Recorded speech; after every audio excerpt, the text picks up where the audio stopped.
On today's Locked On Jayhawks, the Bill Self news, KU wins the Big 12 quarterfinal, and now they move on to the Big 12 semifinals. Jam-packed show with Locked On Jayhawks. You are Locked On Jayhawks, your daily podcast on the Kansas Jayhawks, part of the Locked On Podcast Network, your team every day.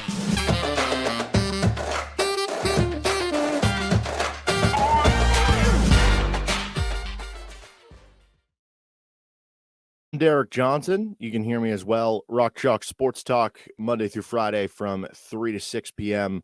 on KLWN in Lawrence.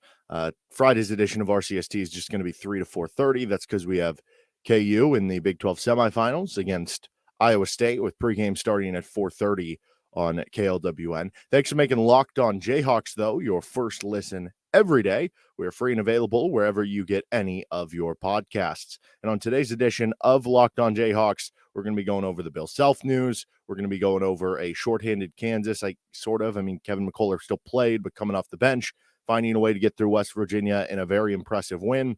Moving on to the Big 12 semifinals, and then a little preview of KU Iowa State. So a loaded show here with Locked On Jayhawks. But first, this episode of the show is brought to you by FanDuel Sportsbook, official sportsbook of Locked On. Make every moment more. Visit FanDuel.com/LockedOn to get started today. KU wins their Big 12 quarterfinal matchup with the West Virginia Mountaineers, but certainly the biggest storyline, the biggest news coming into the day was the health of Bill Self. So there were some, I would just say rumors, I guess, starting to swirl about this late Wednesday night. And then Thursday morning, I know there was a couple people who maybe jumped the gun a little bit on social media and were saying that it was like a heart attack, or that it was maybe like I saw some people saying it was, I don't know, this or that, whatever. Point is, it was not. And this is why you don't jump the gun on stuff like that. And also, probably not great that there were rumors swirling about it on Wednesday night and that you had people saying stuff because, just to be clear, a lot of people don't know what HIPAA violations are. They think that you just can't disclose anything medical. No, if I just happened to be in the waiting room at KU Med and I saw Bill Self come through, I could talk about that. I could report on that. But if a healthcare professional leaks information about it, that is a HIPAA violation. So I don't know if there were some HIPAA violations going on at KU Med. I'm sure they're going to be doing a lot of board review and stuff on how all that stuff got out. But nonetheless, KU basically released a report yesterday afternoon, basically to quell away no, it was not a heart attack. This is the exact release from KU, because earlier in the day, they released something saying he wasn't going to coach the Big 12 quarterfinal. People were wondering, obviously the number one thing here was just, is Bill Self okay? Like, the human part of it ahead of the sports part of it was way more important. But here's the release that they sent. This was their kind of second release on it. Kansas men's basketball coach Bill Self will not coach in the remainder of the Big 12 tournament. And here is the statement from University of Kansas Health System and South. KU men's basketball coach Bill Self is a patient at the University of Kansas Health System. Chief Medical Officer Dr. Steve Stites wants to clarify that Coach Self did not suffer a heart attack as reported by some media. He arrived at the emergency department last night and underwent a standard procedure that went well. He is expected to make a full recovery. There will be no further medical details released for now. University of Kansas Health System. Coach Bill Self said, "I am very grateful for the overwhelming number of well wishes my family and I have received. I'm excited to get back with my team in the very near future." Now, totally know the process. I've heard some things, but I don't want to talk about that stuff because A, it's just, it's a health thing. B, I have no reason to jump the gun on stuff like this, but if some of the stuff that I've been hearing, he should be okay long-term and everything's okay. But again, I don't know everything for sure. So you hope Bill Self is okay. You hope he's getting through all this situation, and you wish the nurses well that are around when KU is playing their game. But no, in all honesty, the man is above everything else here in terms of him just getting healthy and okay. And they'll stick with Norm Roberts for the Big 12 tournament. At least we'll see how this impacts the NCAA tournament. But again, the health of an individual is more important than kind of the other stuff that's going on here. So Norm Roberts filling in, and Man, I don't know what it is. The Big 12 tournament, like to a certain standpoint, has just been a pit of sucky news for KU in recent years. Like you think about all the big man injuries, you think about the two COVID years, the one where nobody played and the NCAA tournament was canceled, the one where KU had to leave the tournament because they had COVID. This is obviously the worst of all with all the news, but yeah, man, Big 12 tournament, not a good time for news if it's KU related. That's certainly for sure. But sounds like, again, according to that release, everything is going to be okay with Bill Self, but it certainly changes things in the short term. The fact that they didn't, that they just said he won't coach the rest of the Big 12 tournament, but they didn't say anything about the NCAA tournament.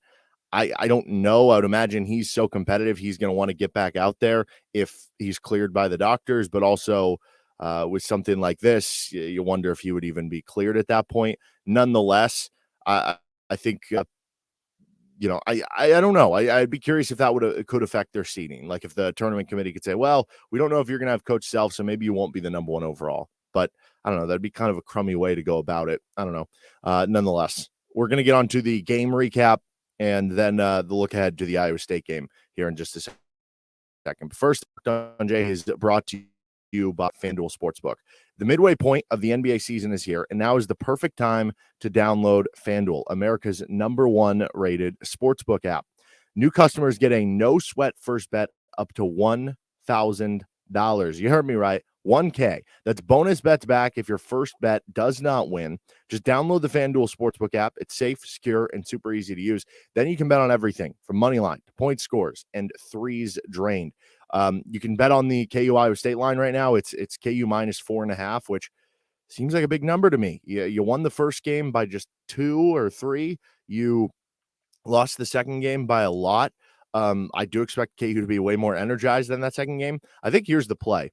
If you think Kansas is going to win, you can get on FanDuel, Kansas by 1-10, because I think if they do win, it'll be a close game. You have a lot of fans in attendance for both teams. Iowa State's a good team. They make games close. They obviously played KU well. So if you think Kansas is going to win, take Kansas by 1-10 exactly, and you get plus 168. I kind of like that. You can also check out some of their player props. Those haven't come out yet as of recording, but they will be out before the game. Yesterday, I hit on Gradey Dick over 13.5 points. That was fun. Feels like he's back again. So maybe pick your favorite player or two and bet a couple of the stats, because you can combine your bets for an even bigger chance at a payout with same game parlays. Don't miss your chance to get a no sweat first bet up to $1,000 in bonus bets when you go to FanDuel.com/lockedon. That's FanDuel.com/lockedon to learn more. Make every moment more. FanDuel, an official sports betting partner of the NBA. Kansas takes down West Virginia. I think 78-61, the final score for Kansas, moving on through the Big 12 quarterfinals. So I guess history on their side now. No NCAA tournament champion has lost their first game of a conference tournament. And since 2002, every national champion has made it to at least their conference tournament semis. So KU now continues on with that group of things. That's always a positive. It was kind of a ho-hum win for Kansas. And I say that in the best way possible, because for Kansas, you come off a bad Texas performance. You come off 2 games before that where you played competition that, the spreads, some of the metric sites have KU winning both games somewhere between like 7 to 9 points, and you win both on kind of last second possessions, where it's like, okay, is this team not playing up to par right now? I think looking back, there is something to be said about maybe the Tech and West Virginia games were closer than you'd expect, because those were both, there were teams fighting tooth and nail to get to the NCAA tournament, but B, you had the pressure on your shoulders of trying to win the Big 12 title, right? And maybe that mattered. And then the Texas game, you didn't have the mentality and everything, but it was nice to get back to this point where you felt like, okay, that's what they look like when they're really good, right? You led for over 35 minutes of the game. You won by double figures. You just kind of were in control the whole way through. The offense was electric for KU, but a lot of it too was led by the defense. The defense did a really good job getting opportunities for the offense to get out in transition. KU shot 52% for the game.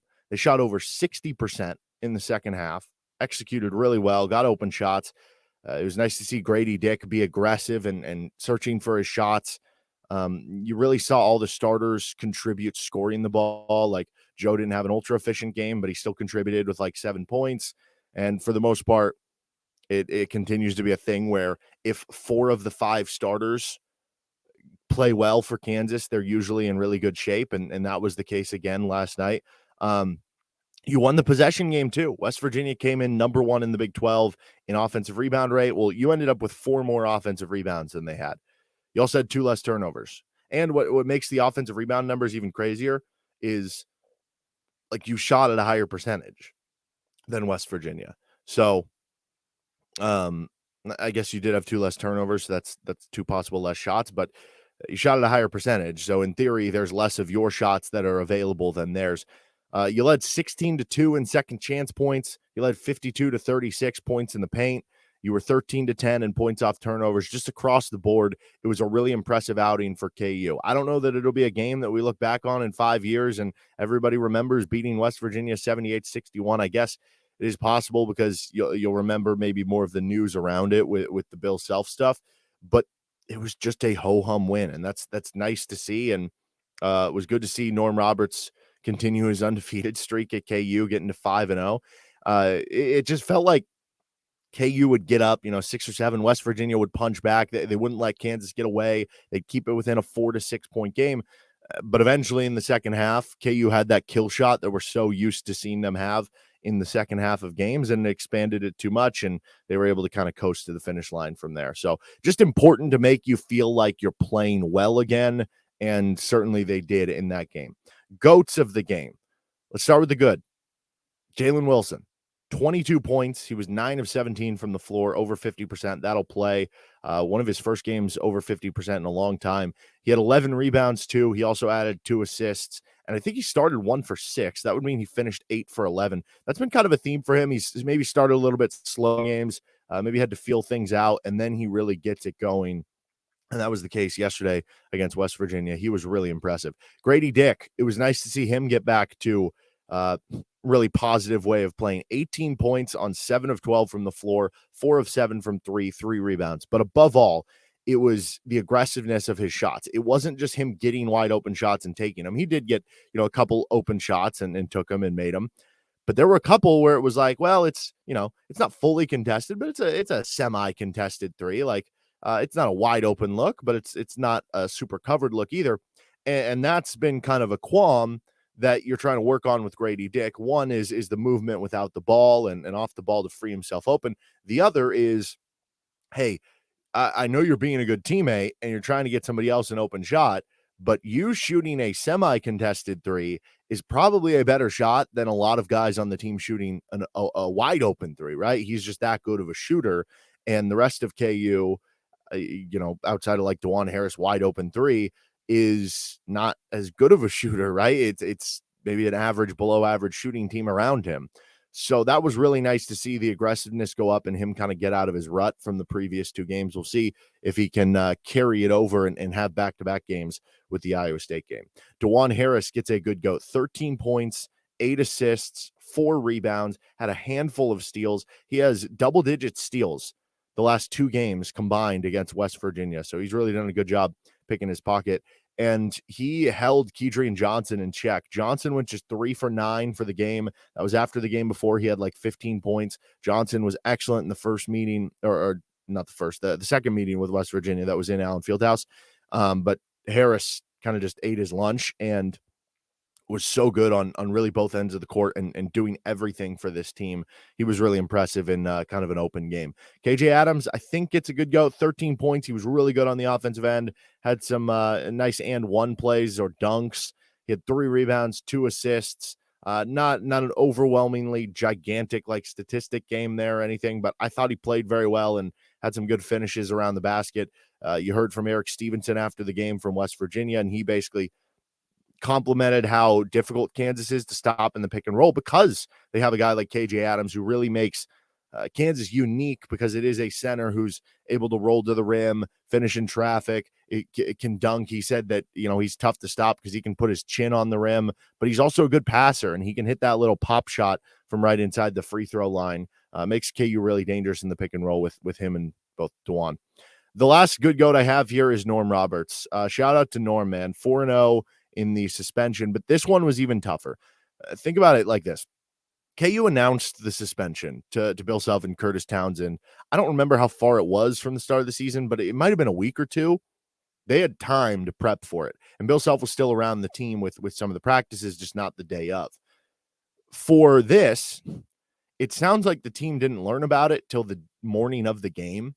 And this goes to the player leadership as well, but it's also Norm Roberts and the current coaching staff.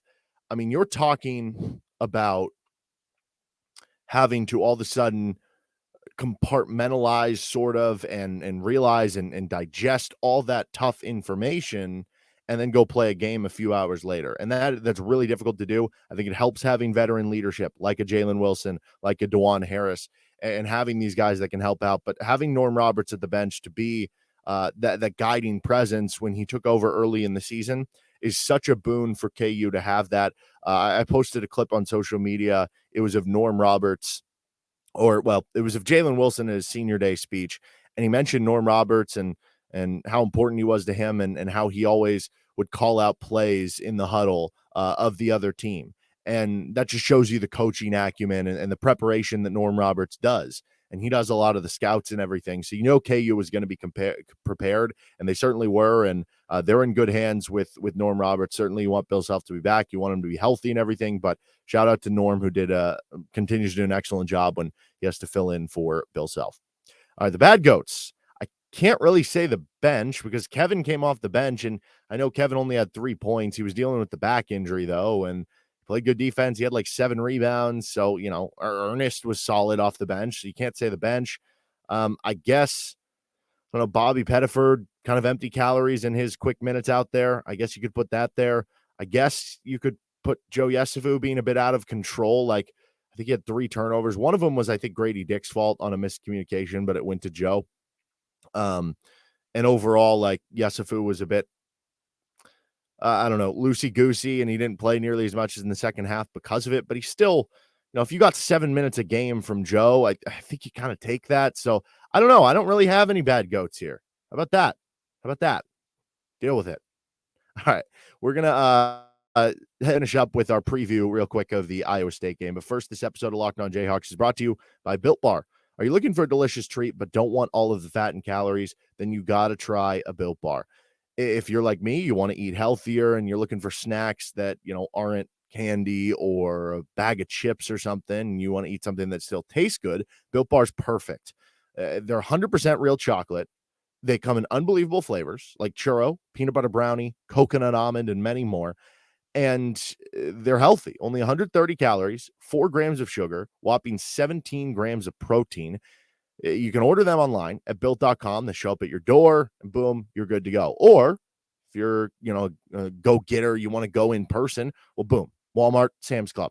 They both got them. You can head to your nearest Walmart today. Pick up a 4-bar box in the pharmacy section of bars like cookies and cream, double chocolate, coconut puffs, or you can head to a Sam's Club if that's nearby as well and get a 13-bar box if you really want to stock up with hit flavors like brownie batter and churro. You can thank me later with Built Bar.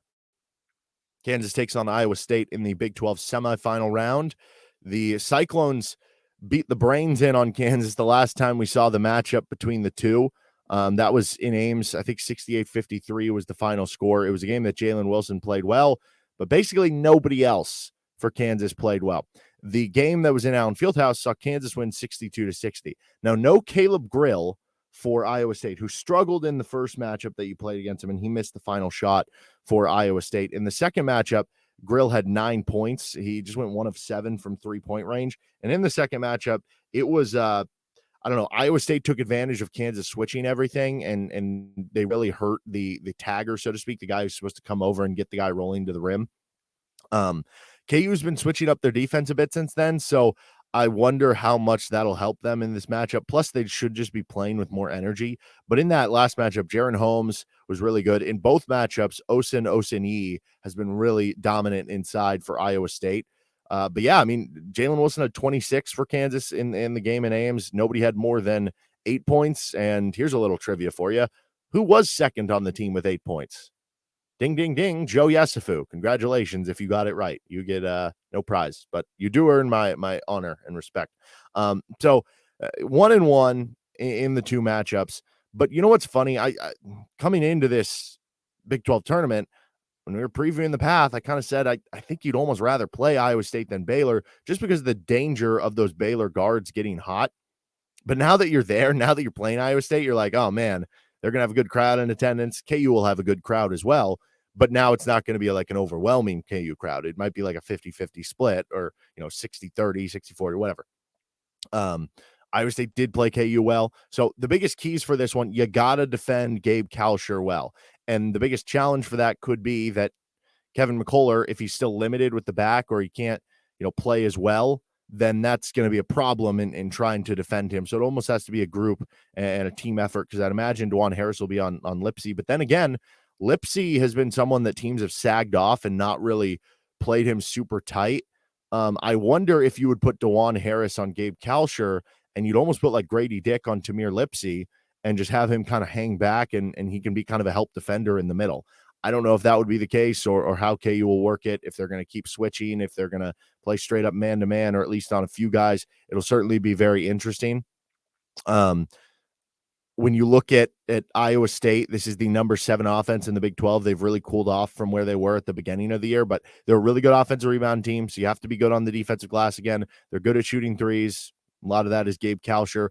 And then they're the number 1 defense in Big 12 only play. So a lot of your open looks that you had against West Virginia, they're not going to be there. But the number 1 thing you have to do in this game, Iowa State is number 1 in the conference. They are number 1 in both steal rate defensively and turnover rate defensively. They are also number 2 in the entire country in turnover rate defensively. Have to take care of the basketball. That means Dajuan Harris, have yourself a game. So that's kind of what I'm looking for in this one. And then how KU defends the post with Osani. But obviously, no Bill Self for this game. It could be a tight game. You expect it to be a tight game. You expect it to be a close game. So you don't have that advantage maybe of Bill Self with out of timeout plays and those little adjustments throughout a game. How does that affect things here? We saw Norm Roberts win a close game against Duke, and he was able to pass that test there. This will certainly be a tougher test than yesterday for Roberts. All right, that'll do it for this episode of Locked On Jayhawks. Pretty jam-packed with information. We will try to get you an episode for tomorrow to recap whatever happens in the semifinals. So locked and loaded here with another edition. You can hear me as well on Rock Chalk Sports Talk later today from 3 to 4:30. You can give me a follow on Twitter at DJohnsonRadio. You can find our show wherever you get your podcasts with Locked On Jayhawks, and you can also hit us up on YouTube. Have a good rest of your day. Later.